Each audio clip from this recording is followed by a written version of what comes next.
Yes, I can now just screen the lights. You send out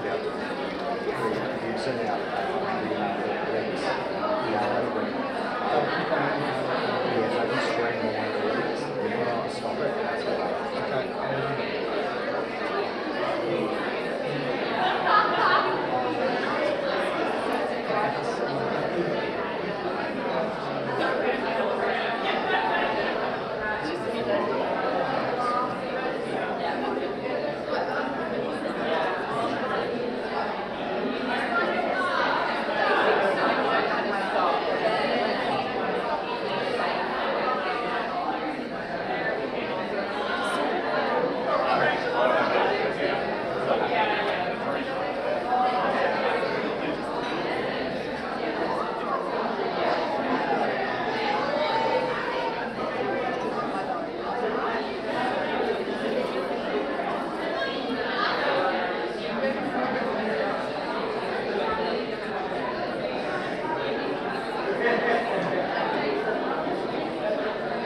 Okay, everyone, we might get started if we're right to slowly start making our way to our seats.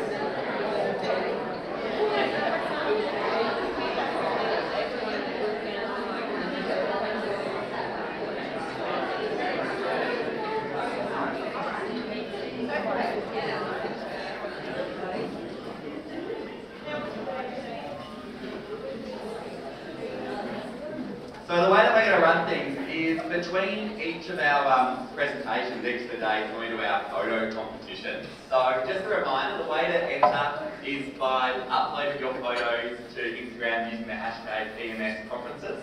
If your profiles are not set on public, please contact us directly and we'll get your photo up on the screen.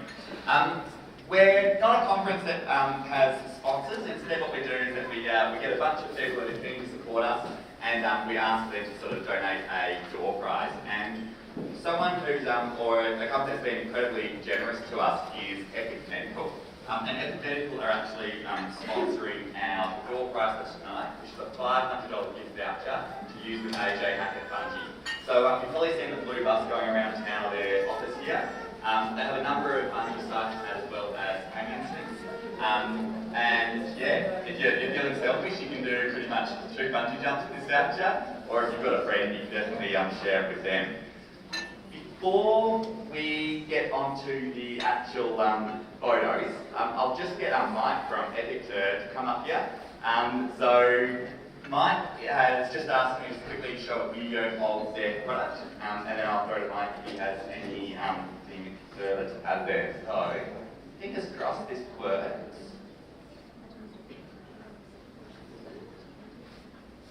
This is a 5-minute IV push. There is a safe, effective, and hands-free procedure. The Easy Push IV Pump.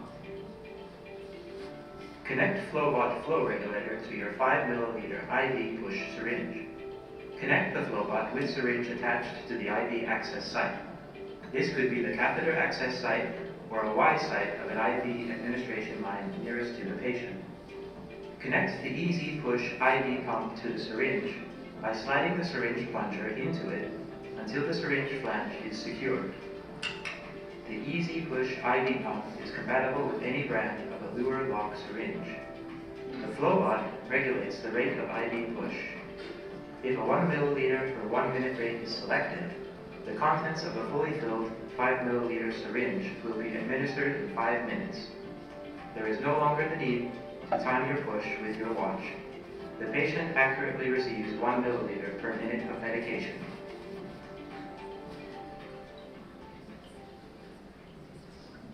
Alright, thank you. Hopefully everyone's enjoying the conference. It's one of those conferences where there isn't much trade, which is probably a welcome to many. So it's great to be here in this fantastic location. First of all, great informative presentation. Thoroughly enjoyed it, so well done, congratulations. Epic Medical, I think, is synonymous with many companies, but our Epic Medical is a manufacturer that is the largest global supplier of elastomeric pumps, single-use disposables. But what you just saw there on the video is a different concept. So that's a spring-proven pump that take any generic syringe, and the flow rate is controlled by the what we call the flow regulator. I suppose the relevance in emergency services is that it's simple to use, can be used anywhere, is non-powered, and more often than not, all the components required are already on hand. So if anyone's got any questions, I'll be floating around. I'll also, I think Queenstown's also going to shoot an email with a link and any contact details, but I suppose moving forwards and not to bore you to death, I'll hand back over to Queenstown and we can follow up afterwards. So thank you. Thanks, Mark, and yeah, big thank you to Epic Medical for the $500 gift voucher. So, how this works? Loudest cheer gets the prize. So we've got about 10 photos. If you don't like it, still a little polite golf clap, but yeah, hopefully we'll have a clear winner and doesn't get too argumentative at the end. So first up, what do you reckon? Alright, I'm going to start moving through these. Oh, that's nice. Oh, very good.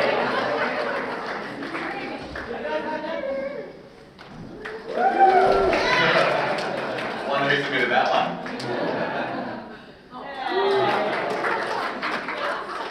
Checking out a winery there. Yep, definitely a winery. Well, I think so far we have a winner. Let's see if we can get out 4 more to go. Okay, second last one. There's a real duck clubs in the audience. Stay tuned for Thursday. Sorry, I lied. There's 2 more. I feel like we're going to the person who's got a bungee jumping voucher. And our final one's a video, just to fix things up a bit. I can say the cheap the end if you got one.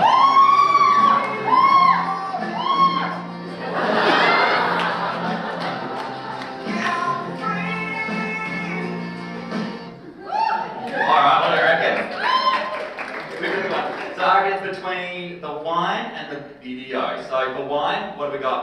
Alright, and for the video?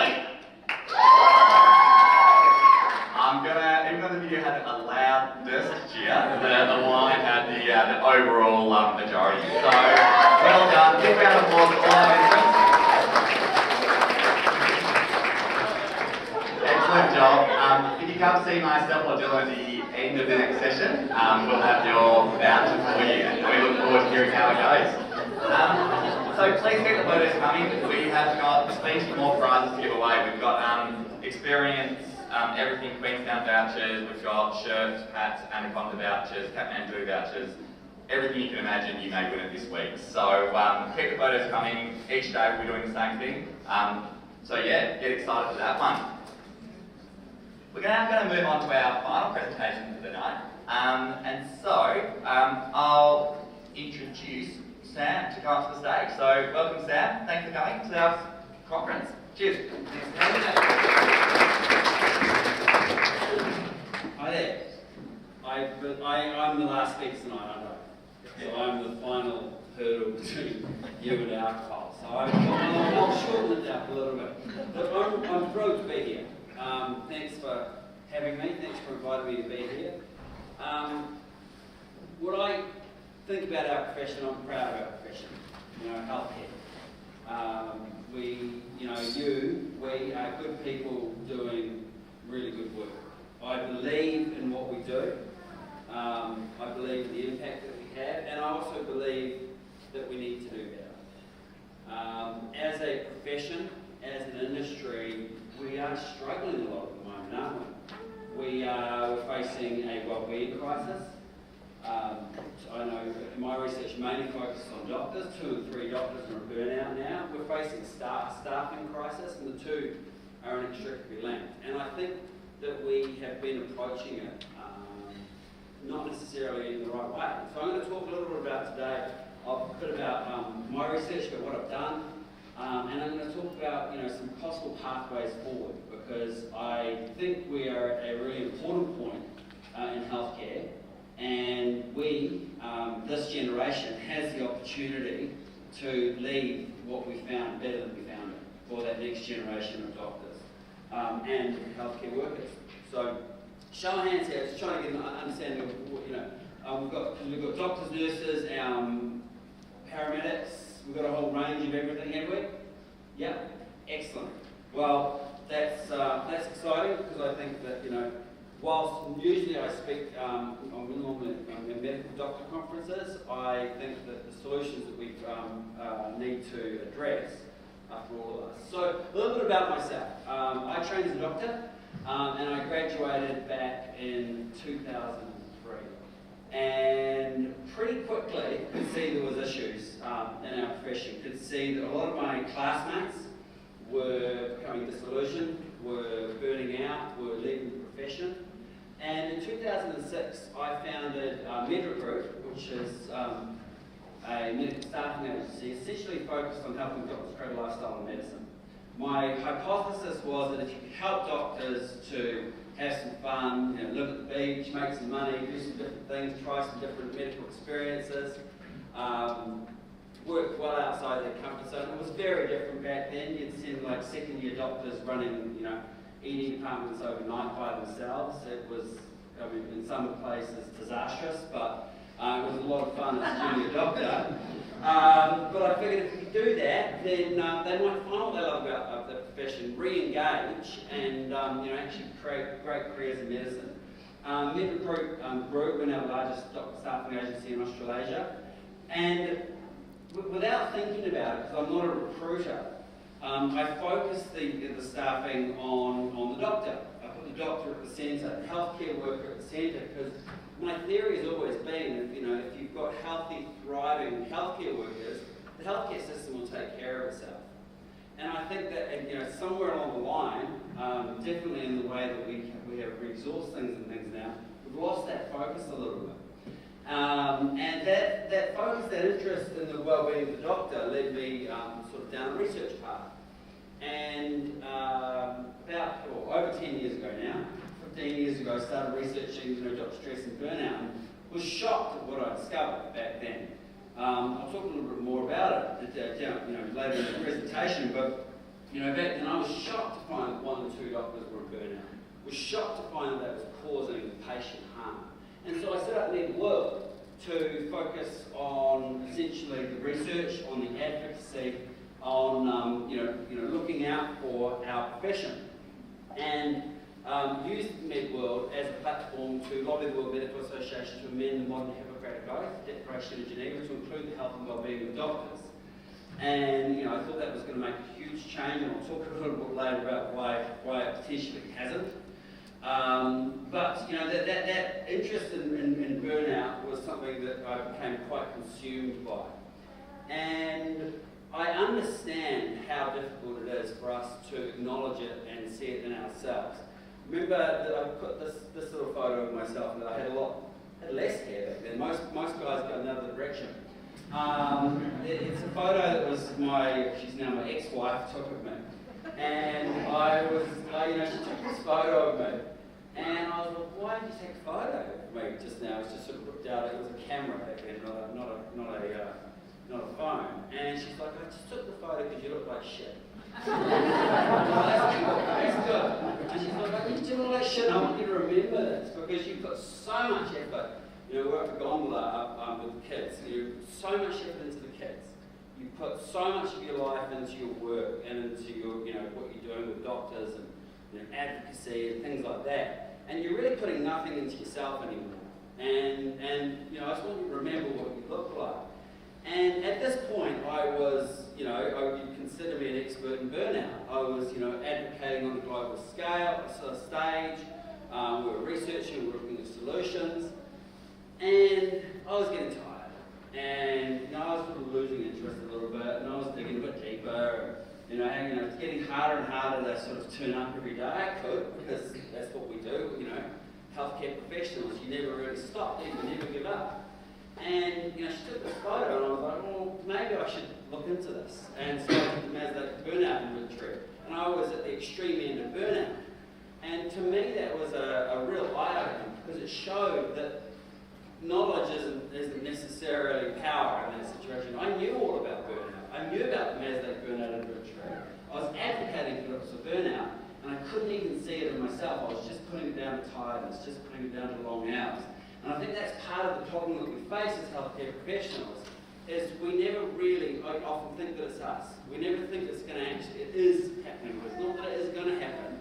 You know, 2 in 3 doctors are in burnout right now, but I guarantee 2 in 3 wouldn't say that they are. And so that's how difficult the problem is, how insidious the problem is. And so I think, you know, that's part of the problem that I'll talk about, is how we need to address it in different ways. You know, I used to call it medicine's dirty little secret. This is, you know, a decade ago. The dirty little secret was 1 in 2 doctors are on burnout. You know, that burnout leads to depersonalisation, which is an emotional disconnection from our patients. We stop caring. And that depersonalisation causes us to make medical errors. When I discovered this, you know, like over 10 years ago, I just thought this was unbelievable, shock horror. The way we're living and working as healthcare professionals is causing us to harm our patients. Couldn't believe it. You know, why are we not talking about this more? It's not a dirty, you can't call it a dirty little secret anymore. Like, we all know it now. But I think the ironic thing is that while we know it, we're getting worse. We're not actually getting better. There is focus on it, but I think it's in the wrong places. I'm going to talk about that. Who knows what the core principle is of healthcare? First, do no harm, isn't it? And we apply that, don't we? We apply that really, really well to our patients. We apply it to the medications we prescribe. We apply it to the procedures that we carry out. We apply it to so many aspects of medical care, but we aren't applying it to the way we as healthcare professionals are taking care of ourselves. You know, I mean, a show of hands here who would, if there was a show of hands here who would continue to prescribe a medication where there was no upside and only side effects. None of us would. You're in the wrong conference, obviously, if you would. But we do that in the way that we actually are applying ourselves, and actually the way that we're operating as a profession, as an industry, the way we're looking out for each other, the way we're rostering our healthcare professionals, the way we are, approaching well-being and burnout. And so this, we really need some serious changes, because the cost is huge, obviously, isn't it? Like, I don't need to tell you, but the cost is immense. I know that with doctors, we're at 2 in 3 are in burnout. We also have, and it's the same across the board. Nursing, allied, we have increased rates of suicide. We have increased rates of suicidal ideation and substance abuse. We have higher divorce rates. We have higher marriage dissatisfaction rates. Like, we're really struggling, along with the cost to the patients. And so I think that it's time for us, as an industry, as a profession, to think about things in a different way. I think we've been operating under an outdated paradigm. As healthcare professionals, I get it, our patients come first. They're our highest priority, and they need to be. But as a profession, we've been operating under this very outdated paradigm, and it's not helping us anymore, and it's actually really starting to harm our patients. I sacrifice everything because my patients come first. I think for a long time we've thought that this martyr sort of approach to how we live and work, we've really held it up on the pedestal and said, this is the way. You sacrifice everything. But the evidence is crystal clear now that that's not helping. It's not helping our patients. We're harming our patients. And we as healthcare professionals are dropping like flies. Like, it's becoming, epidemic now. And I think that as well, I think a huge part of the issue with this sacrificing everything because my patients come first has allowed the systemic issues that we see in the industry. Like, we have played a pivotal role in this because we sacrifice everything, because we say yes, because if not me, then who? Like, we have allowed the changes that have become normalised in our industry that is causing harm in our industry to seep in.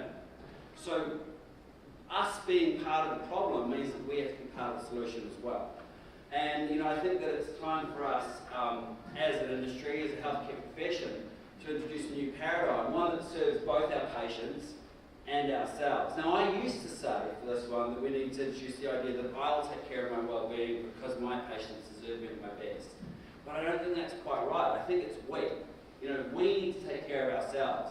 This is not just an me looking after myself thing. I think we need to look after ourselves, we need to look after each other, because our patients deserve us at our best. I believe the solutions to the problems that we face are going to lie in the collective.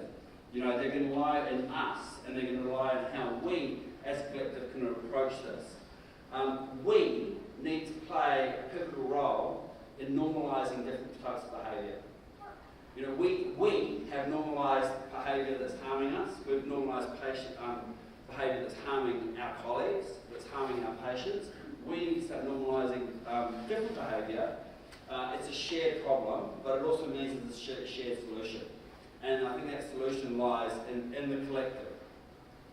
I thought that the problem was all about our values. I remember I was speaking to a group of graduating medical students. I was travelling around the country speaking to all the graduating classes. And the guy got up before me was Dr. Stephen Child. He was the president of the New Zealand Medical Association, which doesn't exist anymore. But he got up and was speaking about what it means to be a doctor. Funny story actually about Steve. The first time he got up in this thing, he got, the second time, he got up and it was after I spoke at another one. And he said, he's Canadian. He's like, what? I used to think Sam Hazeldine was everything's wrong with our profession. He's out there just beating the drum. It's all about himself. It's all about the doctors, having a life, and he's like, what I realise now is that we're actually coming at the same problem from different angles. And I think that is part of it. When I first started MedRecruit, essentially it was it was like we were flipping the bird at the establishment and like let's try a different way of doing things. But we're all coming at it from the same place. I think that's the thing when it comes to healthcare. But anyway, he was talking about what it means to be a doctor, and he held up this Declaration of Geneva, the modern day Hippocratic Oath, and he read through them. And I remember I was listening, and I was like, I remember feeling the pride when I read that as a graduating medical student. And it suddenly hit me. I'm here speaking about well-being, I'm here speaking about burnout, and there's nothing in there about the health and well-being of the doctor.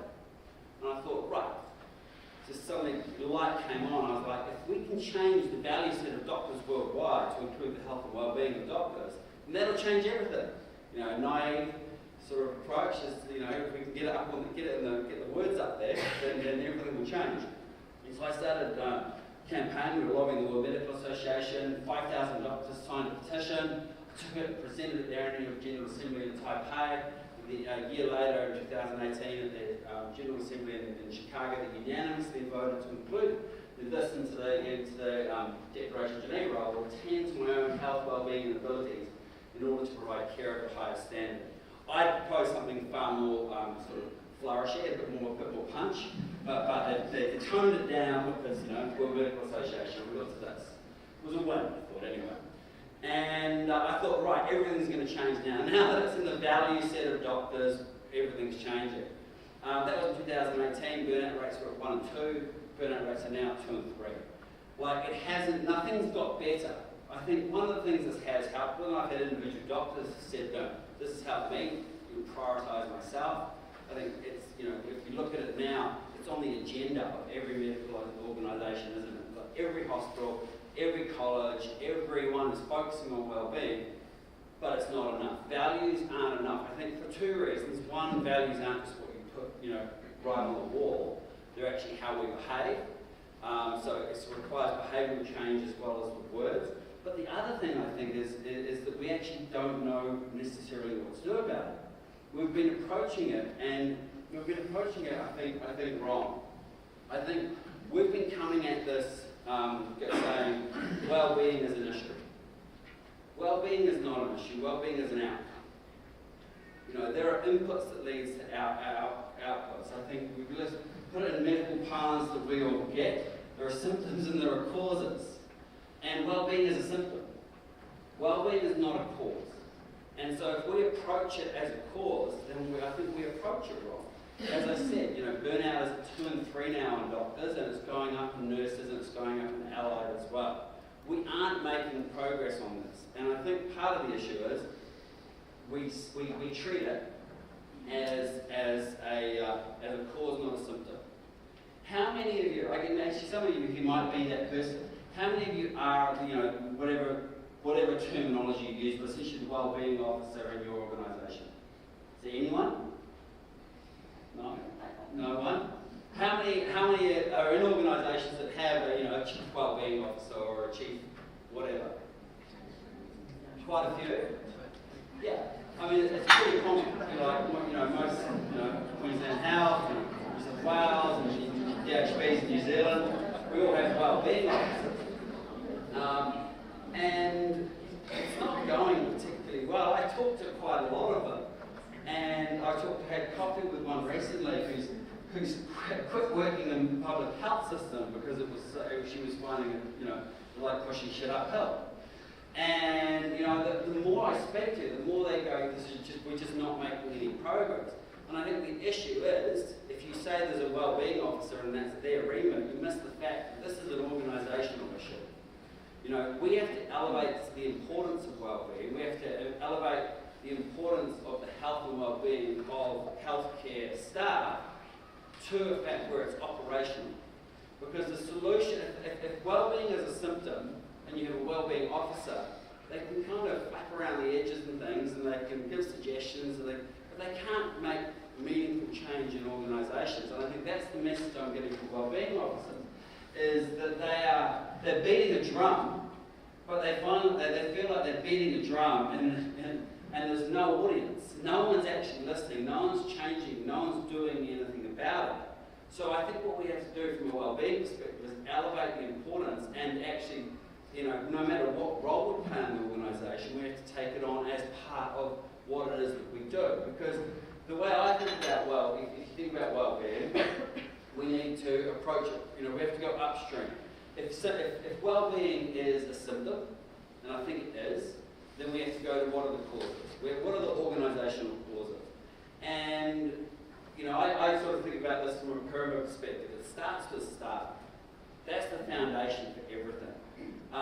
If we don't have enough staff, then forget about all the rest. If you're running at 80%, mindfulness talks at lunchtime while you're still holding your pager, you probably aren't going to have an end.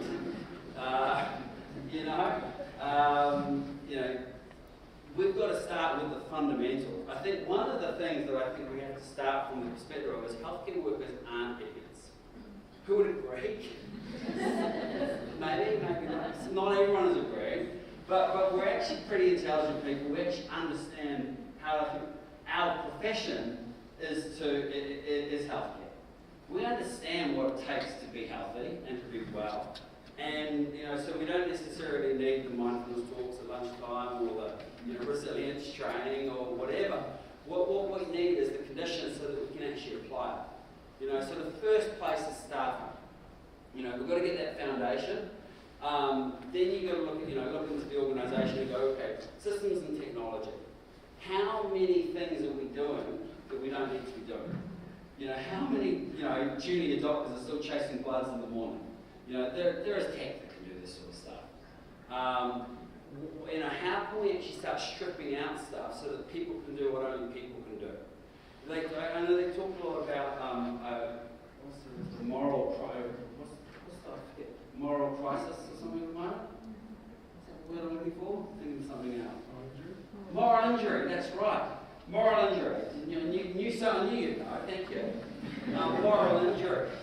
And moral injury essentially comes down to we're doing all this stuff, we're not actually able to actually focus and we have that personal impact. We need to strip away all the stuff. Systems and tech. Strip away the stuff that the tech can do. There's a lot of talk now about AI. Like AI can do a lot of stuff, but it can't do some of the really important stuff. So actually apply that stuff. You talk to people through different organisations. We were talking to Queenstown Health earlier. We aren't as a profession applying ourselves particularly well in this space. We are laggards when it comes to actually applying systems and tech to strip away the things that we don't have to do. And then you need leadership. You obviously need leadership engaged, you need leadership driving this, you need leadership driving the agenda of well-being and looking after our people, looking after our staff at every level of the organisation. Because this is not a well-being officer's job, this is all of our jobs to be making sure that we're looking after people. You know, I think when we put this together, this is where we can start to go an organisational approach to actually create a better healthcare system. Well-being is going to be an outcome. You know, well-being is going to be the end result of us doing things better and not just continuing to sort of layer on top of what we're doing. You know, we live in a different world. I think there are different approaches to how we can improve. And you've got kind of evolution, you've got innovation. Evolution is when you start where you are and you just kind of gradually go somewhere. And that's what we're doing right now. So we're starting from a pretty bad place and we're just trying to make little incremental changes around the edges. In some areas, we need to innovate. And I think we're afraid as a healthcare profession sometimes to innovate because we have such a high requirement for evidence. You know, we don't prescribe a drug unless it's had a double-blind, randomised controlled trial, and irrefutably, you know, this is the direction to go in. The problem with that is I think that means we as a profession become afraid to innovate in a lot of other areas. Not everything requires the same high level of evidence to give something a go. I think, you know, we've started building technology, and what I realised with technology is, you know, there are areas where it's 100% you have to get things right. There are also areas where it's okay to make mistakes and learn and move forward.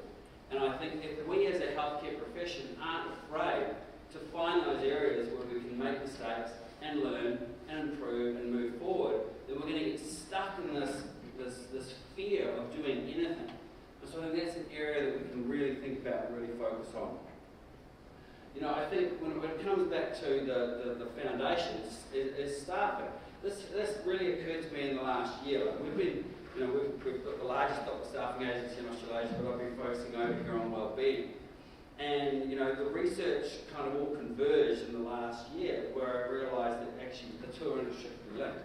Like we're in pole position to actually make some changes to make an impact on staffing.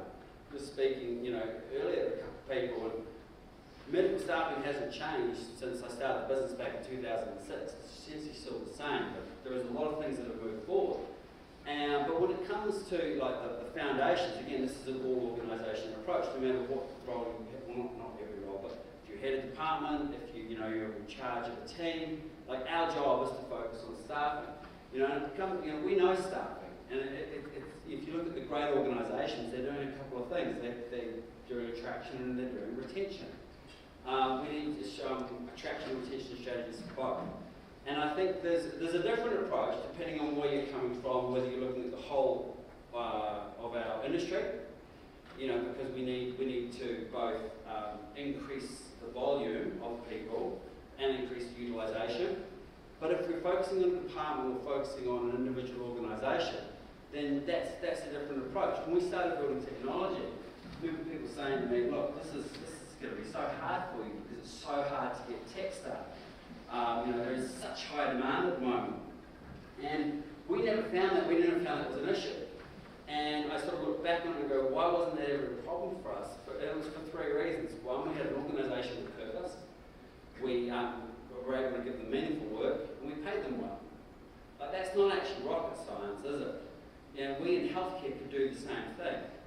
We have purpose as organisations, we have meaningful work, and there are certain areas we need to pay a bit better. And so I think if we focus on, you know, for our individual organisations, we can create those retention strategies, those attraction strategies, so that we can stand out within what is a tricky sort of situation.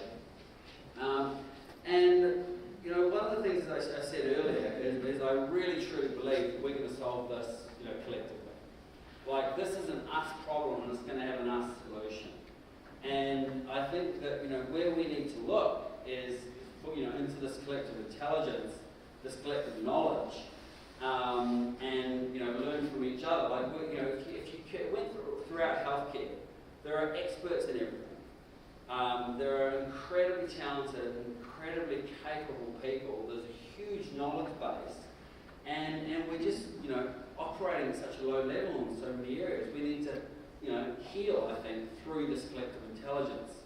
I think as I said, answers to the challenges that we face as a profession lie within the collective intelligence of our profession. There are some core systemic themes and evidence that we can apply. There's having actual healthcare workers leading healthcare organisations. There's prioritising the workforce. There's removing barriers to good care. There's supporting our colleagues when they want to prioritise their well-being. And that's something I'll just talk a little bit more about. And I think there's, individualising our approaches to individuals who are in burnout. I think, this is just to give you a little example about how we can start to heal through the collective. I was speaking to a doctor recently, a guy who's head of the emergency department, Richard Stevenson, in Dunedin. He's recently just been to the South Pole with another doctor, Gareth Andrews. We sponsored him to go to the North Pole. I thought it was super cool, and I also thought it would be super cool to get my flag at the North Pole. So I leapt at the opportunity to sponsor him to go to the South Pole as well, so we got our flag at the South Pole as well. I thought that was pretty cool. But the thing I was talking to Richard about was well-being in junior staff. And something he said was really interesting. He said, what we need to do, what these junior doctors need to realise is that actually we do think their well-being is important, but we need to act like that. So if a junior doctor comes to me and goes, I'm running short-staffed, but I might have a junior doctor comes to me and says, I'm going to take 3 months off to go and do this trip, do whatever. He said, I will always support that. He said, our actions supporting people who are making progressive steps towards their well-being are so, so important.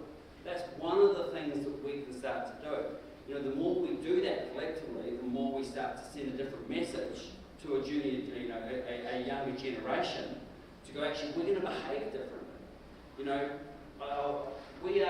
There is no longer the old guard who's standing in the way of well-being. It's us now. I've got a photo right later on. Well, I was at my medical school for a 20-year reunion recently, and everyone got up, and there's only 40 of us, 42 of us turned up to the reunion. So we all got up and spoke of what we're doing, what we're facing.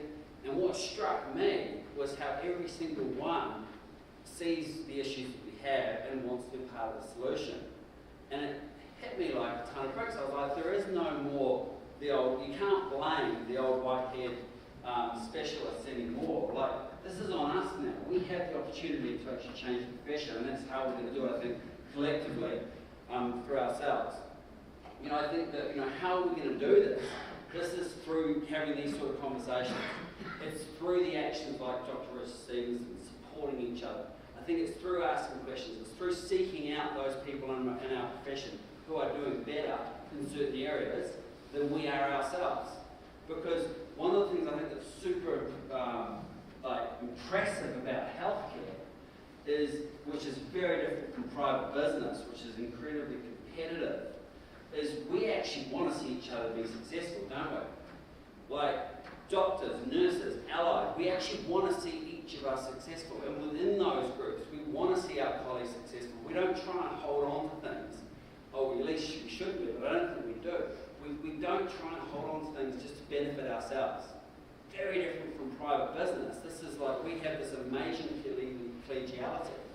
And so, this is, I think, where we start. We start to lean on each other. We start to, when we get leaned on, we lean into that. We lean into supporting. When a junior doctor or a junior nurse comes up to us and says, I want to do this for I want to go job share.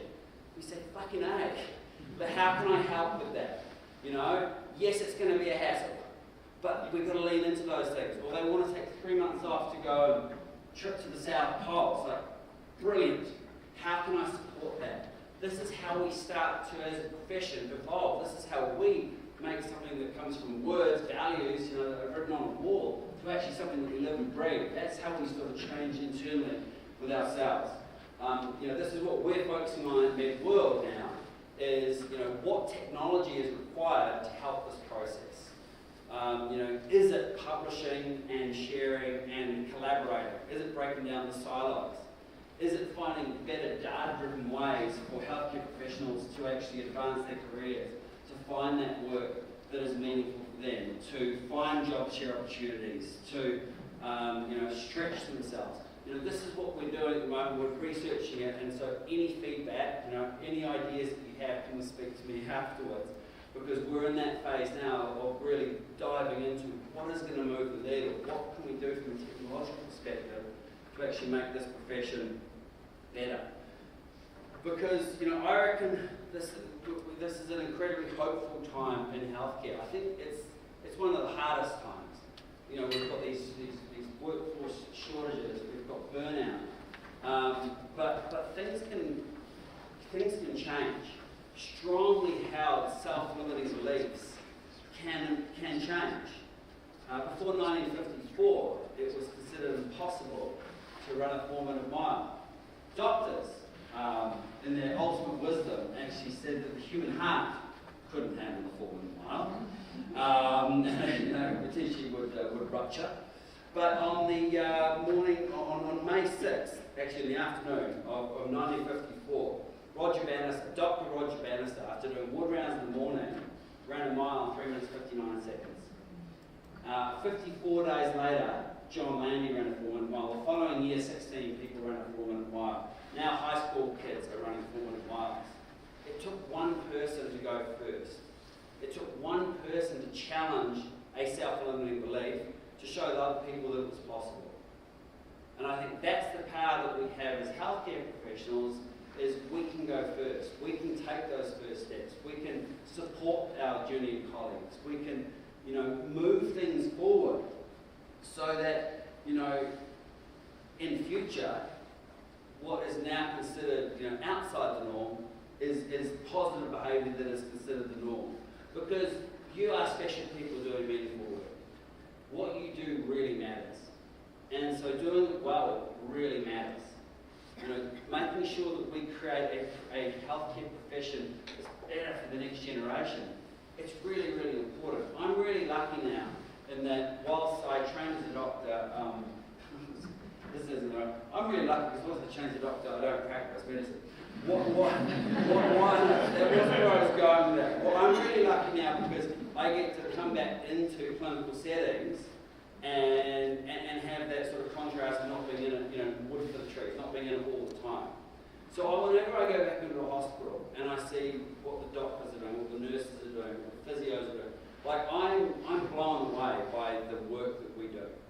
I think it's really cool. I think it's really meaningful, and I think we forget that at times. And so I think it's really important that we think about that and remember how important we, each other is, because you, your patients, your families deserve to get your best. And I think that's really important. I think we as a profession are where we need to be. I think everything has led up to where we are now. The challenges that we've created for ourselves, the challenges that we're facing right now, but also the opportunities. Also the opportunities to do better, the learnings, the insights, the people who are going first. Where we go from here is our choice. There's no longer an old guard to point at. This is us. And the choices that we make will determine the profession that we create. As I said, this is my medical school graduation class, 20 years on. And I was struck by just the fact that every single one of them had picked up the mantle and said, it's on us. Don't necessarily know what to do, but the desire is there. And I think that to me is the exciting part. Like this current generation is going to approach things differently. And I think there are 3 things that we are doing that we need to do more of. We need to prioritise well-being. Not make it the well-being officer's job and then have them run mindfulness courses at lunchtime.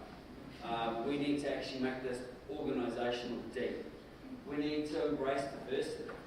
We as a profession have not necessarily listened to all the voices. I think there's a democratisation of the voices from, nursing to doctors, from young to old, different races. Like there are different voices that we need to actually embrace and We want to become as good a profession as we can. I think we need to welcome technology as well. I think we need to lean into that because there are some areas where we are going to be able to strip away the crap that we do so that we can do the really important stuff.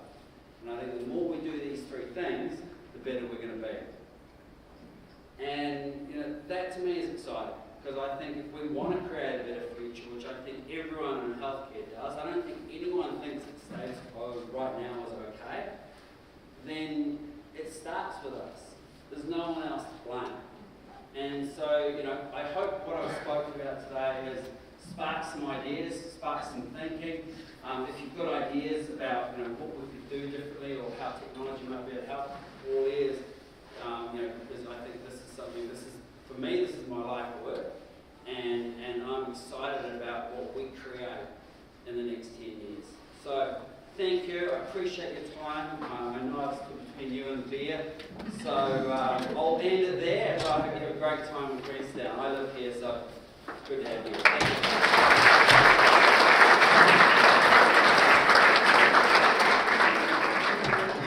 you. Does anyone have any questions for Sam while he's up here? I was too nervous. No one's the first person to ask that question. Not to worry, so as Sam mentioned, himself and Julia will be just outside in the lobby area there.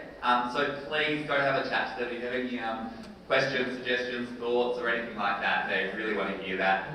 So please make the most of that offer. And let's go one more time for Sam. That was awesome. Thank you.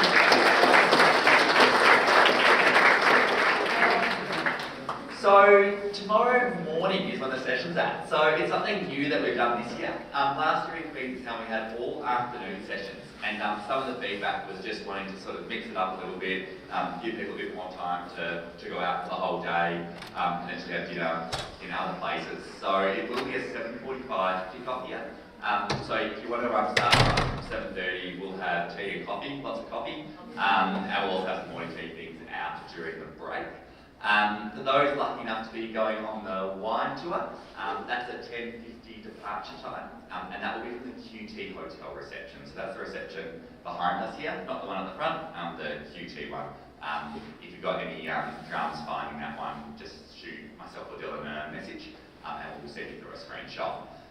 For those who are hanging around, Scott and Alex will be kicking off pretty much straight away talking about sort of finance fundamentals. So as I mentioned before, they pretty much exclusively do financial advice for nurses, paramedics and doctors. Where they sort of set themselves apart and what resonates really strongly with Dylan and myself is that they're all about educating. So it's not the sell, it's about the education. So it's pretty much to give you a full background on how to sort of best manage your money, and that's things from insurances all the way through to investments. If you feel like you're pretty on top of that kind of thing, tomorrow they will be doing another session after the two presentations, and that's kind of you've got the basics, where to from here. So that's another one to keep an eye out for. For those that are heading off now, enjoy the evening, have a good night. For those hanging around, feel free to grab some more carrot cake, sausage rolls, tea or coffee, and we'll get started in a couple of minutes. Thank you all, see you tomorrow.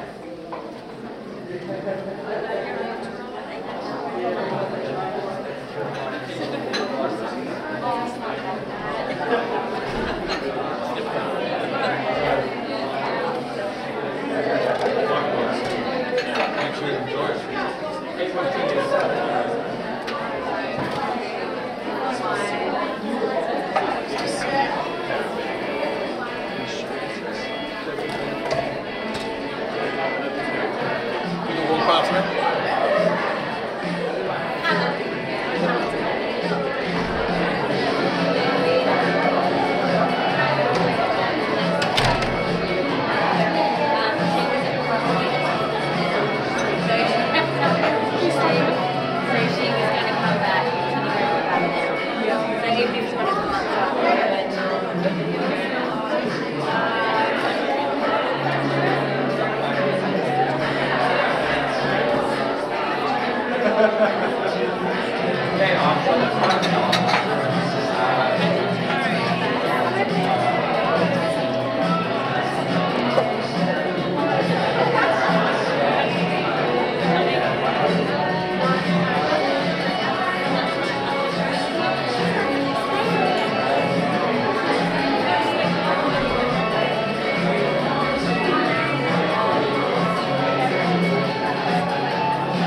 let's crowd in a little bit closer. No sitting up the back if you're hanging around. I'll look at you there, come and fold.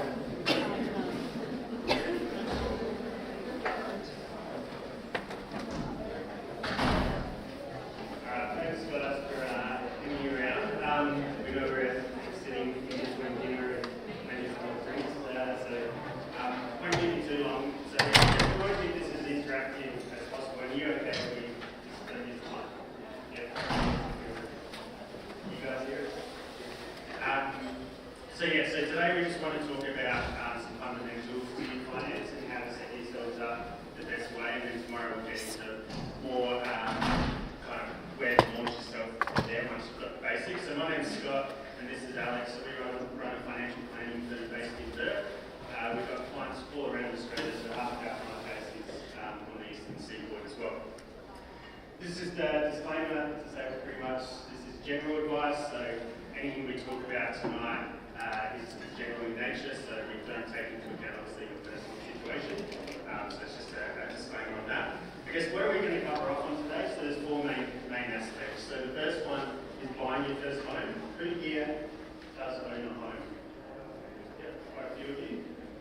Who here doesn't own a home but hopes to own one soon? Alright, cool. So this will be more aimed at you guys, but what we can talk about, the ones that do own a home, is how we can build on that existing home briefly to buy your next property as well. What is super and why it's important?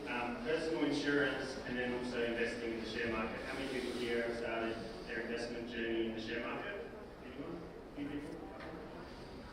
Awesome, so that's what we'll cover off on today, but if there's any other direction you guys want us to go in, or any questions you have, please just put your hand up and happy to go through. Cool. Right. Well, we'll kick it off with buying your first home or buying a home. Yes, your own property, which is great as well. So this can sort of tap into both as part of this. So, pretty obvious. Where do you want to live? So a lot of people don't think about this sort of, I guess, in the correct or systematic way. So I guess what we're sort of talking about here is whether you've got your first home or whether you're trying to buy, get into the market, it's thinking about, I guess, the suburbs that you potentially want to live in. And then it's working back from there in terms of what's often called the median house price as well. And the reason that you would do that is generally basically to establish whether you can afford to buy that suburb you're thinking of. What else we're talking about here as well is often with that first home or even your next home, it's making sure that there's a lot of the time you won't be there forever. You might only be there for 8 years is the typical sort of length of home ownership in Australia before people sort of move on. So it's making sure that not only you're comfortable and you're happy with it, but it's also thinking about the appeal to someone else as well. So making sure you're not buying something unless you obviously buy something. But taking that sort of other lens and thinking about how this would appeal to other families or other couples or something like that is also very helpful in terms of getting that appreciation and property price over time as well. How much deposit do you need? Okay, so generally the magic number is 20%, which you guys might have heard before. Why this becomes the magic number is normally this is the minimum amount of deposit you need to get the best interest rate available from the bank, so your client's lender. You can have less than 20% as well, so you can have sometimes as low as 5%, 10%. This will typically incur lenders' mortgage insurance normally, and often a higher interest rate. For medical professionals, there will be banks as well that often will waive the LMI if you have less than 20%, so it is worthwhile to think about that too. Buying a house or refinancing is part of it too. But yeah, generally 20% is typically what you need to get yourself the best interest rate out there. So other costs to consider. So stamp duty is quite a big one. So this does range and vary depending which state you're purchasing in. So Sydney or New South Wales recently just lifted their concessions, which Scott will talk about in just a sec. But stamp duty is quite a high cost that you have to apply every time you do purchase a property. And lenders' mortgage insurance is another sort of big one that if you do have that less than 20%, then often you'll have to have what's called lenders' mortgage insurance. Now this is an insurance policy that the bank makes you pay for. Now there's no sort of cost up front, it just goes onto your loan, so it's capitalised as part of the loan. However, it's just effectively to protect the bank if for some reason in the future you can't pay your mortgage. They effectively make you take out an insurance policy to make sure that they get paid back as part of that. And the lender's mortgage insurance, it completely depends on the deposit and the property state and stuff like that as well, but typically the cost is around anywhere from sort of $5,000 to $30,000, which would be added on top of the loan. Right, so in terms of some of the concessions, so buying your first home, you can get some concessions, which are the stamp duty concessions if you're buying under a certain value, depending on what state you're in. So, like Alex said, in Sydney, New South Wales, it's under $800,000. You pay no stamp duty. Go over to the west, in WA, it's less than $430,000, and that's really just down to the difference in median house price. So it's about being aware of those concessions, and I guess when you are buying your first home, there's some government grants as well, depending again on the state, whether you're building or buying and established.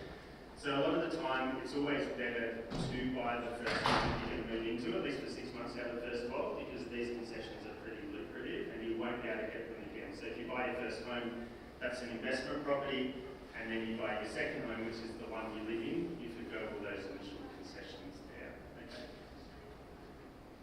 Want to talk again? Just a straight go with you. Alright. And then the other one is the first home super state scheme, which I'll touch on a bit more. And I guess with buying your second home, third home, fourth home, what you've got to then start looking at is the equity that you have in the property. So you want to start and then determining how you pay off that mortgage as well to build out the equity. So in terms of if you purchase your first home and you know that's not going to be your forever home, and you're going to turn that into an investment property in the future, it's best not to pay off the loan itself, but to build up your offset account. Now the reason for that is when you pull out the equity, so whether you pull it out of the offset account or you refinance and pull equity out of the loan and increase your mortgage, it's only tax deductible, the interest on that loan that the house that you're in, if the money is coming out of the offset account, if that makes sense. So I guess if the house you're living in, to summarise that, that's probably confusing. To summarise that, so if the house you're living in is going to be the one you want to turn into an investment property, build up the offset account, and then pull that money out to go down as a deposit on your second loan, rather than paying off the loan quicker, redrawing that money or refinancing to pull that money out to buy your second home, because then that money you pull out will not be tax deductible in terms of the interest payable, if that makes sense. So yeah, that was just for the guys that already bought a home. And I guess setting yourself up for future purchases. So whenever you're buying your home, like Alex said, it's always good to take a look at, yeah, I'd like to live here, but is this also appealing to potential investors, to renters in the future as well? So yeah, it's appealing to me and my family now, but am I going to be able to rent this out in the future? Because with property, there's a lot of transaction costs, so stamp duty, potential lenders, mortgage insurance, real estate agent costs. So it's important to have one eye on the future as well, because you don't want to every 8 years be selling and buying, selling and buying. Ideally, you're holding onto the property as you go as well. So just for the 3 or 4 people that haven't bought a property before, have you guys heard of the first home super state scheme? Kind of? Are you guys doing it? No? Don't really understand it, or? Permanent residence? No. So just then, real briefly, and we can talk about this a bit more after if it's of interest as well, but the first home super state scheme is essentially where you direct money into your super, okay, from your personal bank account or via salary sacrifice from your employer. You can do a maximum of $15,000 per financial year, up to a maximum of $50,000. So you can do this over 4 financial years. It effectively means that you don't pay tax at your marginal tax rate, which probably most people in the room is 34.5% if you're earning between 45 and 120 grand. Okay, so you don't pay tax at 34.5%. You pay tax at 15% on that money. So it helps 2 types of people. Helps people that want to save their house quicker, because every 15 grand you put in is going to save you about 3 grand in tax. And it's a forced way of saving for your first home as well.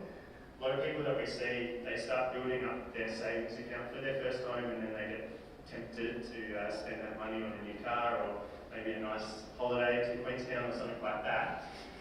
So it's just been out of sight, out of mind, and it's just a bucket of money that can't be touched until you purchase your first home. So yeah, happy to talk more about that offline as well. And also, just to note with that too, that for the people that have bought their own house, if you bought that by yourself potentially, and then you have a partner with in the future, and then you guys want to buy another house together after that, and if they haven't purchased the property before, this is still available to them.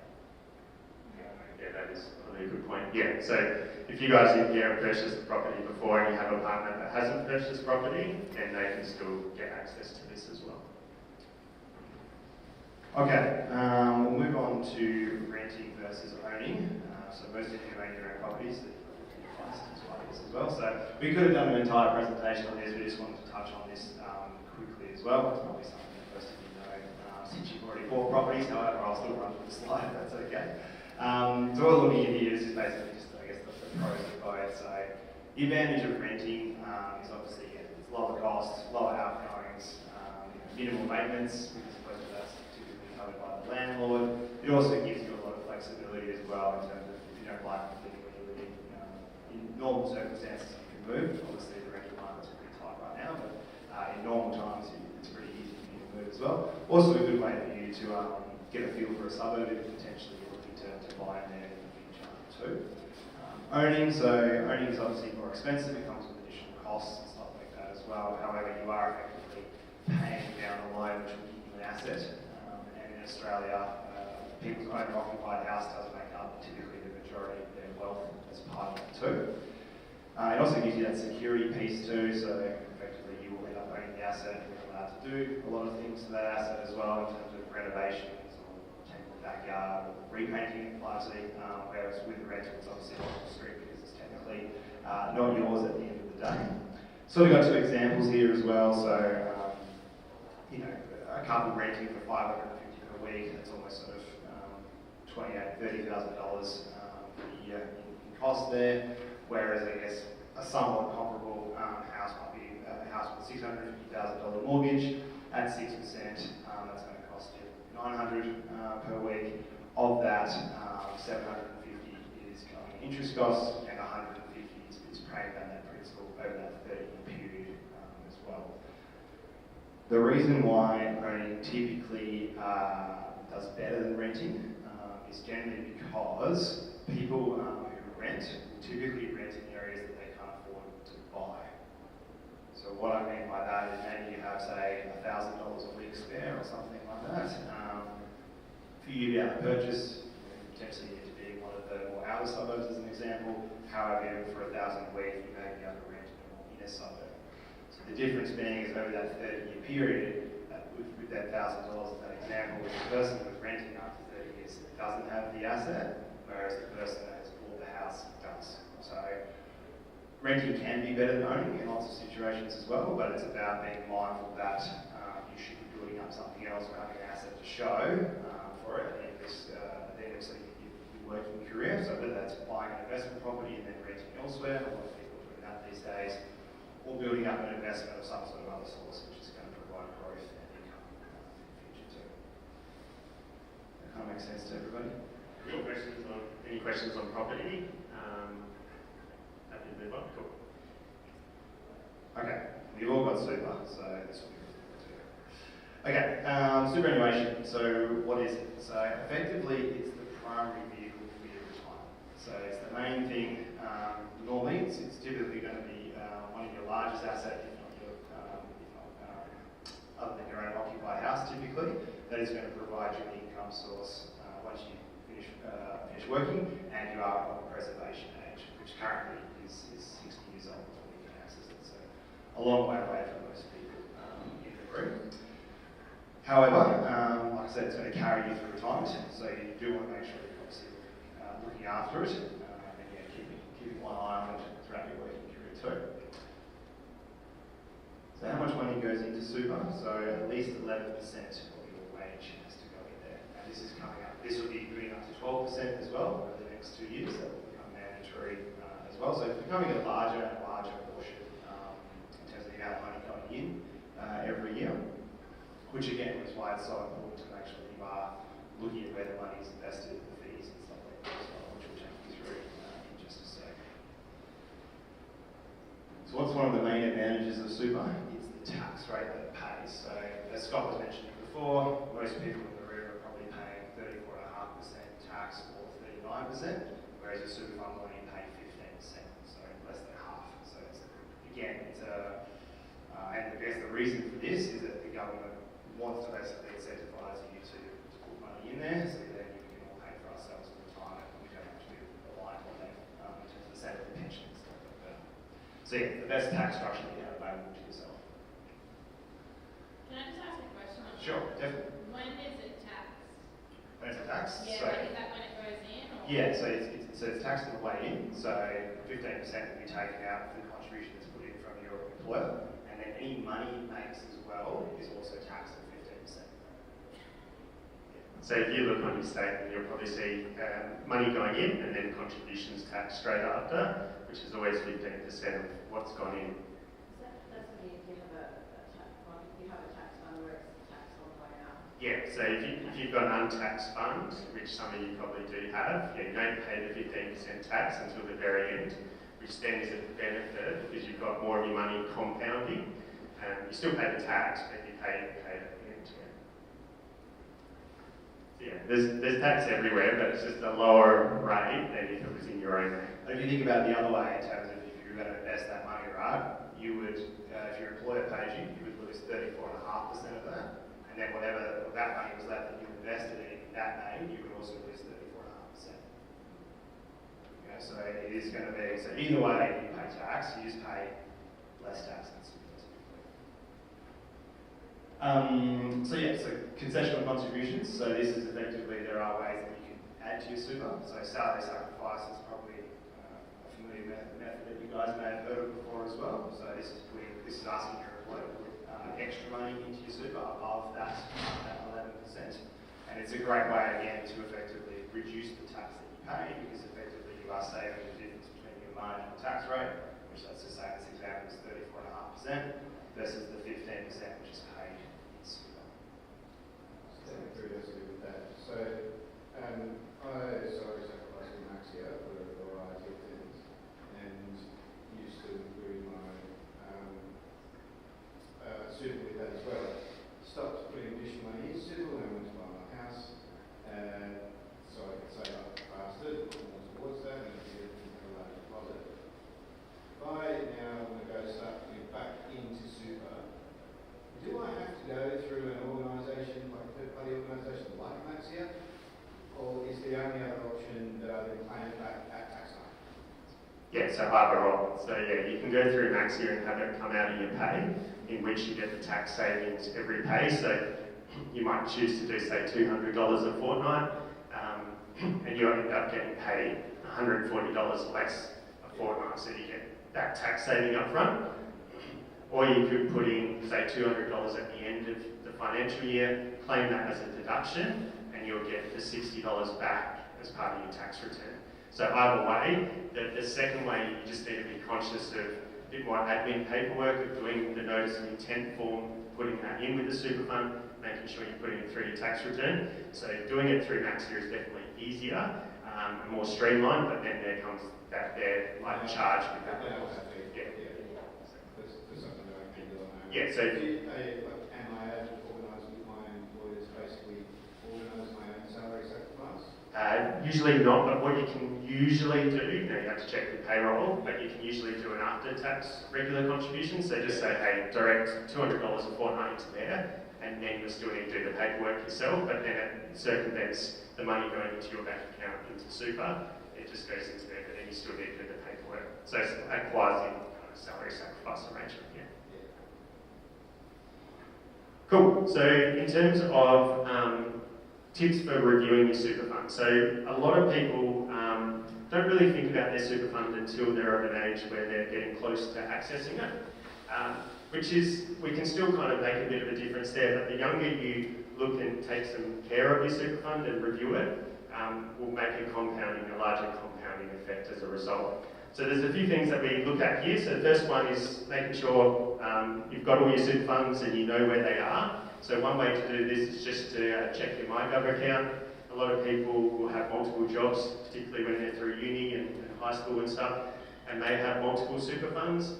If those balances are under $6,000, they usually will get sent to the ATO under lost super and will just sit there until you collect it. So you might have $5,000 sitting with the ATO, which isn't actually earning you any money. Okay, so then it's just about them consolidating that into your existing fund, so that $5,000 in that example is now earning you money from there. So that's kind of number one.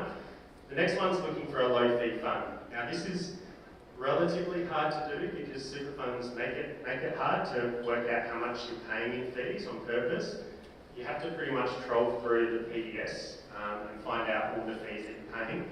Now super funds charge generally a percentage fee of your balance. Okay, so the higher your balance, the more fees you pay. There is no cap on it. There's tax, there's fees, I know you like it. So let's say it's 1%, you've got $100,000, you're paying $1,000 a year. You have $1 million, you're then paying $10,000 a year and so forth, okay? So that's why it's important to look at the percentage fee that you're paying and then seeing if we can reduce that elsewhere, okay? Now, most super funds are pretty broad and average, around the 1% mark, but there are a lot that are a lot cheaper than that. So that's the first one that can make a pretty big difference to your end retirement balance. The next kind of big thing in your control or your lever that you can pull is the investment option. So who here has amended their investment option on their super? Yeah, a couple. So if you haven't, you'll be in the default option, which will be called a balanced option or My Super. Rest, as an example, is called Core Strategy. So each super fund calls it something different. Effectively, what that means, broadly speaking, is you'll have about 70% of your super sitting in shares and property. So 70% of your money working hard for you, and about 30% sitting in cash, term deposits, really defensive stuff. So that's not going to really go backwards, but it's not going to earn you much money. So it's about looking at your time frame, your life stage, how long do you have until you can access this money, and if it's kind of 10, 15 years plus, maybe being a bit more aggressive with your super money. As you're getting closer, heading into your 50s, 60s in particular, you want to be more conservative because if the share market drops, you don't have as much time for that money to recover. So that's kind of the two big levers you have with your super fund to make a material difference in the future, which Alex will touch on in 2 sets. And then the last one's just making sure you've got a beneficiary nominated and a valid one. All too often we see people come in and they've nominated their parents or their brother or sister or their best friend. A lot of the time that's not actually a valid nomination, okay? So a valid nomination is 4 types of people. So your spouse or de facto, your minor child, so under the age of 18, an adult child that's financially dependent on you, or someone that's in an interdependent relationship with you, so someone you financially and physically care for. So a lot of the time, someone's parents or siblings doesn't fall into those categories. So what you need to do then is nominate your estate or your will, and then make sure you have a will set up. So then you know where your super fund's actually going to get paid out to. Now, if you don't make a nomination, it doesn't go to the government, it doesn't get lost or anything like that. It will eventually make it to your loved ones, but maybe not in the ratio that you prefer or want. Cool. Alright. So we'll put it in a graph because it's much easier to understand the benefits of this. So what we're looking at here is 2 super fund options. So we've got somebody who's 27 years old, working full time, and they earn $90,000 a year. And we've assumed a salary index between 27 and 65 of 3%. There's 2 funds. So one is the balanced option, which is the blue one, which is Scott described before in terms of the investment mix. With that will be more of a sort of 50-50 split between growth assets like shares and property and cash, which is typically the default option which people get put in, if they don't select one, because it's sort of a one-size-fits-all kind of situation. The green one is a high growth option, so this is going to have more exposure to shares and property than cash, which historically speaking has always outperformed defensive options once you sort of go past that 10-year period. So if we then extrapolate that out over this person's working career between the age of 27 up to 65, you get close to almost an $800,000 difference there. And this is predominantly derived from the investment, the difference in that investment mix, and then also the fee saving as well between the 2 funds. So the blue one has a fee cost of about 1.2%, which is sort of typical for the industry, whereas the green one charges 0.55% in this example, which is also very possible.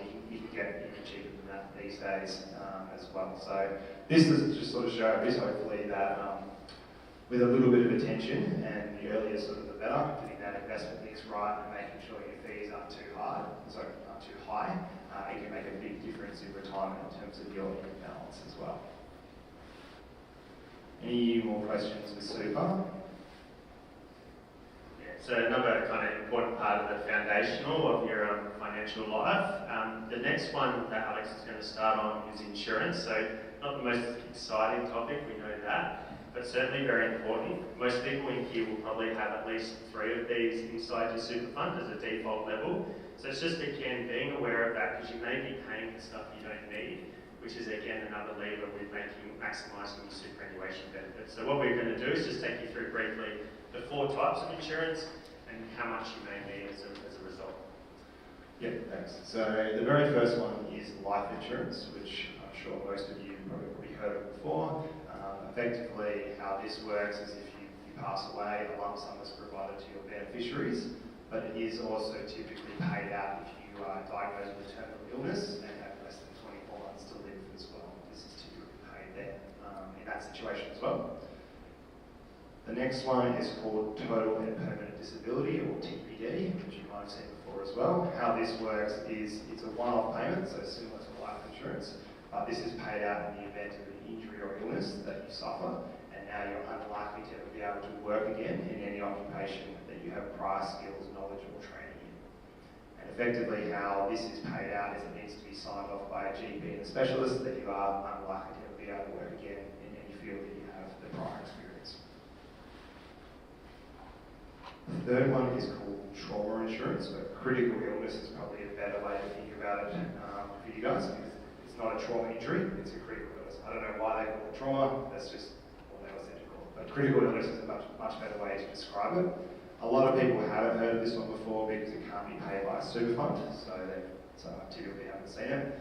How this works is it's a one-off payment, so similar to TPD in life.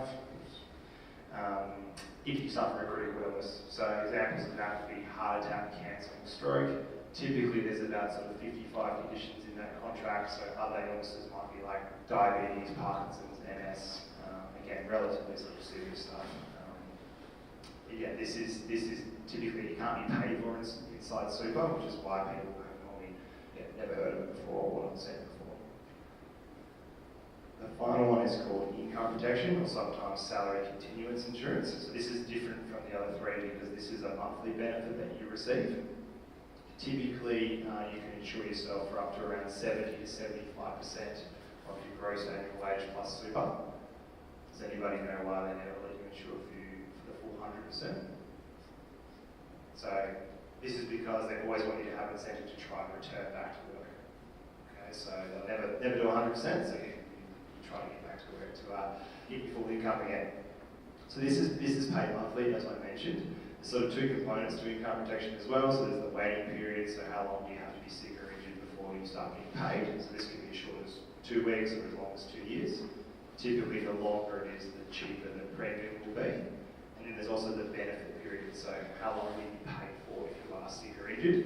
A lot of the default policies in super generally only have a 2-year benefit period, which is quite short, but you are able to get to an age 65 benefit period as well.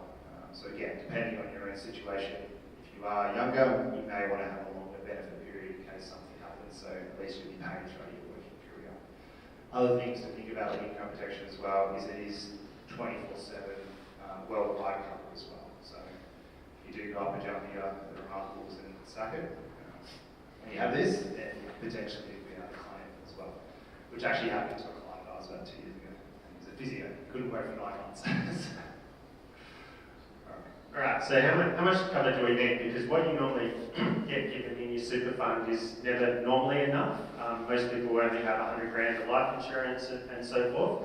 So when looking at each of the different policies, we just work through, and this is kind of our philosophy, so it's different across financial planning businesses, but this is kind of what we work through. So for life insurance, if you're kind of single, No dependents, even if you've got a home loan, if the house is worth more, we tend to not believe that you actually need any life insurance, because if you were to pass away, the house can get sold, debt gone, and then your super and whatever assets else are left behind.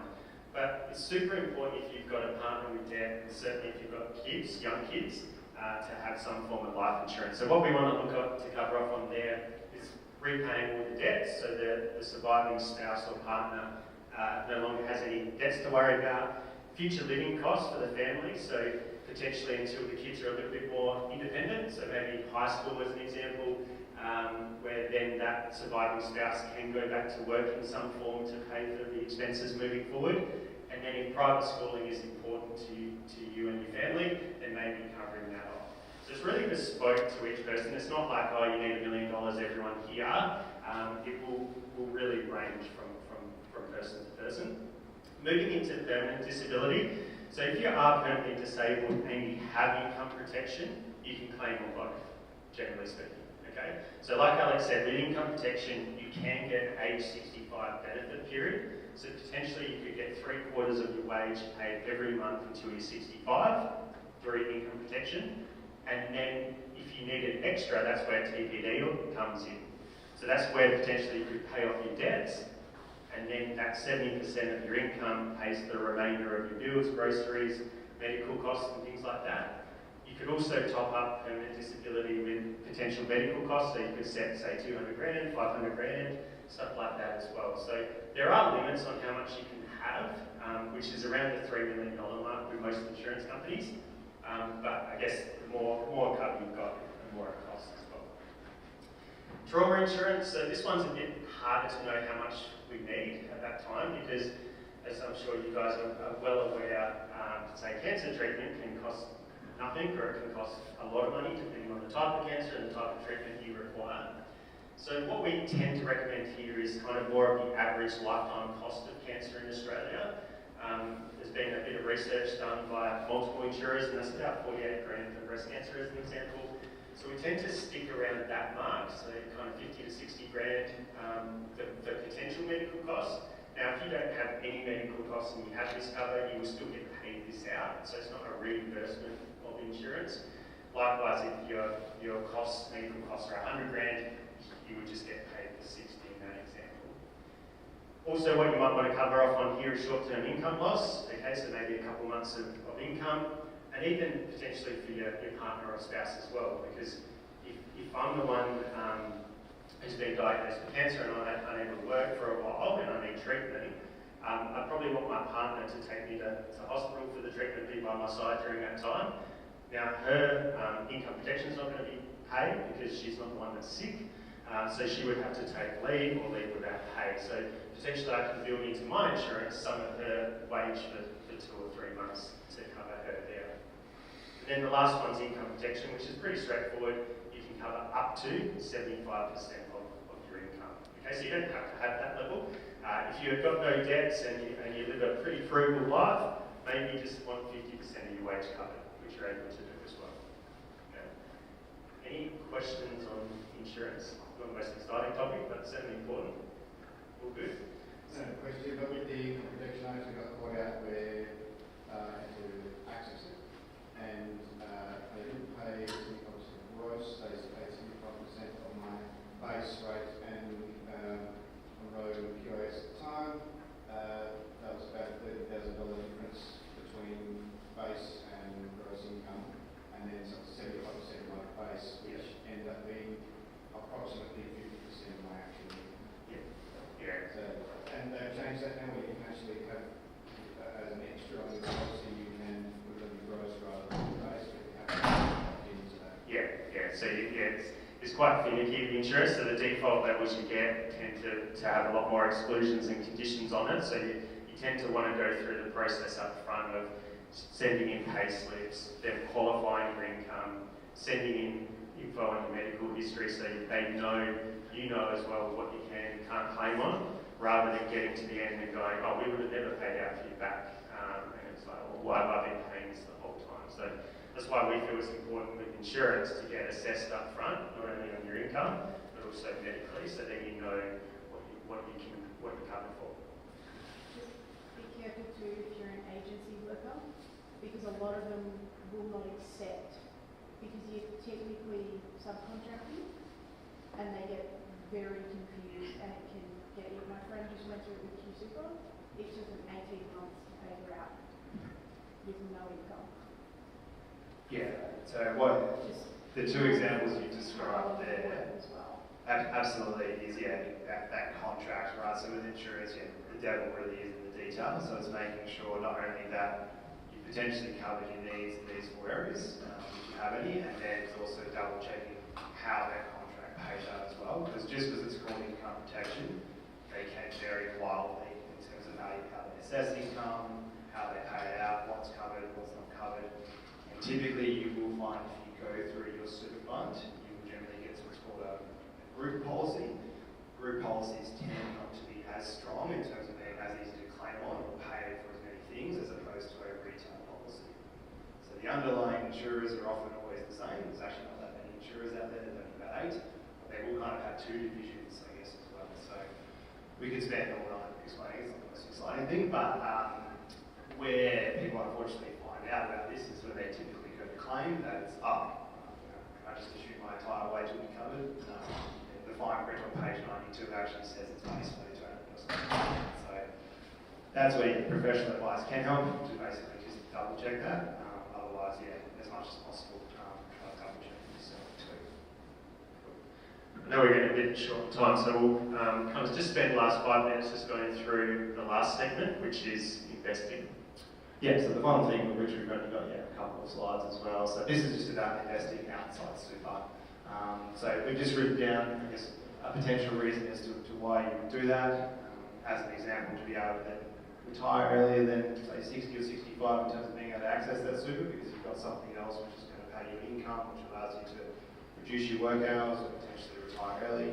But I guess the main reason why you would do it is simply flexibility and choice. Because if you're not having to work every day or every year because you've got options, then you potentially pursue something else as well that maybe pays lower, but again, because you have this other investment which supplements your income, it gives you a lot of choices. And that's really the crux of it at the end of the day. Okay, so what to take into consideration when you are investing? Okay, and again, we're talking about outside super here. So firstly, the time frame. So the easiest way to think about this is how soon do I potentially want to have the money back? Now, that then helps them define, okay, what sort of asset classes you may choose. Because if it's quite a short time frame, so say for example inside 2 years or something like that, then you're potentially not going to want to put that money into property or the stock market, because potentially it may be worth less than what you put in over such a short time period like 2 years. So maybe more cash and term deposits is going to be more applicable with that example. But if it's potentially a 10-year plus, because you're only in your 20s or 30s and you're thinking that I won't want to access this until my early 50s to then supplement income, maybe then you're able to change which asset classes you're thinking about, and maybe it is more than property or shares as an example there, because they have historically always outperformed cash once you go past that 10-year period. Does that make sense to everybody? So just thinking about that, because you've got full flexibility on the time frame now. Diversification, so the easiest way to describe what this means is not putting all your eggs in one basket as an example. So it's with your money making sure that you're potentially picking multiple assets or multiple different asset classes as well. So that effectively if one performs poorly, then you have other sort of backups that are hopefully performing well, which allows your overall wealth still to continue to grow as an example. Ethical preferences, so there's a lot of products out there now which will be geared towards certain ethics and values and stuff like that as well. So you have a lot of choice out there too. So if you do feel particularly strongly about a certain area that you, so for example, if you don't want to be investing in mining or anything like that, there are a lot of options out there now which will be like a pre-packaged investment, but they will screen out mining as an example. And you're seeing that a lot with your super funds now too. Like a lot of them are bringing out an ethical option.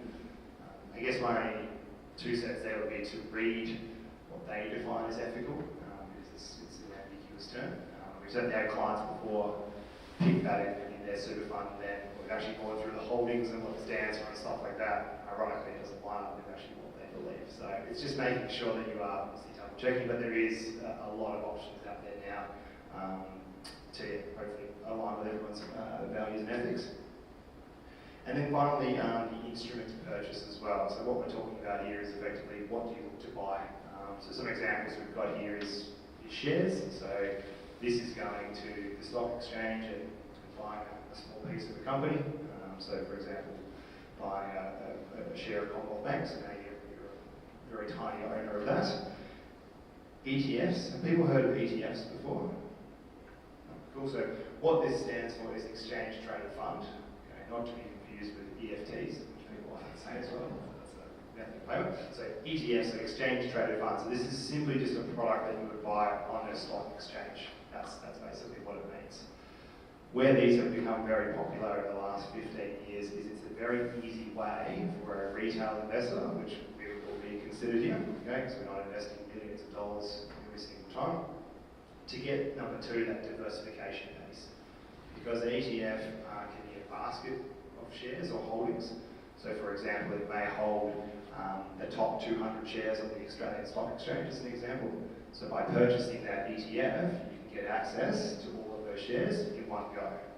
As opposed to if you were trying to create that diversification piece yourself, you would have to buy all of those shares individually, which then for a retail investor is going to be quite expensive because your transaction costs will be very high. Does that make sense? Yeah. So it's a great way to get that diversification piece and to effectively get into the market as well, because you can start investing with as little as $200 these days as well, typically with ETFs as an example. And then property is obviously another one which a lot of you guys are familiar with here too, which is often a good choice, but significantly more expensive to obviously get started with that. Okay, we have one question. It's an interactive question. So, what do you guys think that, cast your mind back 30 years ago, some of you may not have even been born then, if you had 10 grand and just put it into the stock market, what would it be worth today? Anyone has a guess? 200? Pretty close. Anyone else? No? So yeah, it depends on what stock market, but as you can see up here, the US,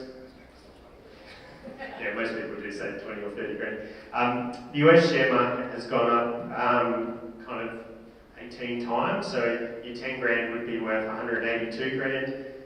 The Australian share market, if you put 10 grand into the Australian share market, so the top 200 companies in Australia, and just let it sit, it'd be worth 131 grand now. You can see the dotted grey line. That's if you just stuck your money in the bank account. In a high interest savings account, your 10 grand, you can see it never goes backwards, but it's just a slow grind, okay? And even more recently, we all know that the interest rates were so low, so it's almost flat line, right? It's only been kind of the last 6 to 12 months that the rates have gone up, that now that's going to pick up again. So this is what Alex was getting at around, if we're investing long term, there's going to be some dips, okay? So we can see here the global financial crisis, which a lot of people may have heard about, a few movies on. Then we've got COVID kind of up here, that was a drop of 30%, and then more recently the war in Ukraine kind of made the markets tumble a bit. But if you look at any part in this, even if you look at the height in some places, 10 years later the balance is always higher. So that's what I guess we're getting at, is if your time frame is long, then investing is a good thing to do, and a good way for your money to work harder for you. Yeah, and this is still I guess related as well, but an issue a lot of people have with getting into the property market as well. You can see based on the returns, simply saving cash for that deposit, but the property class, because it returns higher, is effectively running away from you. So a lot of the time it can be worth potentially having less than a 20% deposit, simply because then you're able to get into the market and get that compounding working too. And then similar to the superannuation projection, just show one on kind of the compounding effect of investing. So this is just a 32-year-old that's going to be investing for 20 to 25 years, putting $700 a month in.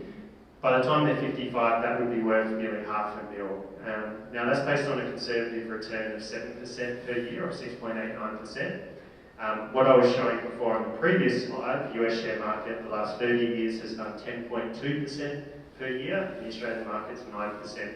So this is quite conservative, and obviously the line doesn't just go nice and straight like this, it would be a jagged line, but the trend would be up.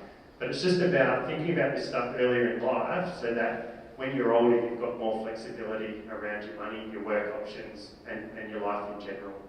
Because I guess you never know with the government and super, maybe the cynical person in me, they may keep pushing out that age, which then forces you to work longer if you don't have investment properties, shares, and things like that too. Cool, thanks. We will throw it to some questions in just a sec, but yeah, we're effectively gone through the four sections there. So we talked about obviously buying your first home or buying another home and things to think about there. We talked about making sure you're protected in terms of your insurance. We talked about your super fund, and we talked about obviously investing outside super and the power of that too. Tiny little spiel about us. So as Quinn said at the start, we're both two financial advisors and we work for Everest Wealth. We do deal typically with medical professionals in the nursing, paramedic and doctor space. If you do want to reach out to us, that's our website, everestwealthgroup.com.au. Otherwise, I think there was some flyers down here as well. There's a QR code at the back of that if you potentially want to have a chat with us too. Yeah, I guess just to reiterate, so the session tomorrow is just going to be more around what to do next. So should you invest? Should you pay off your mortgage quicker? Should you put extra into super? So kind of that conversation or conundrum a lot of people do have, particularly with rising interest rates, as well as some more complex strategies like debt recycling strategies and a few other items like that. So if you got value from today, I think it will be a good base to kind of learn from that as well. But yeah, I know time's getting away from us, so if there's any questions, feel free to... We'll hang around for 5 minutes as well if anyone wants to come on and have a chat to us too. But yeah, thanks for your time and see you around.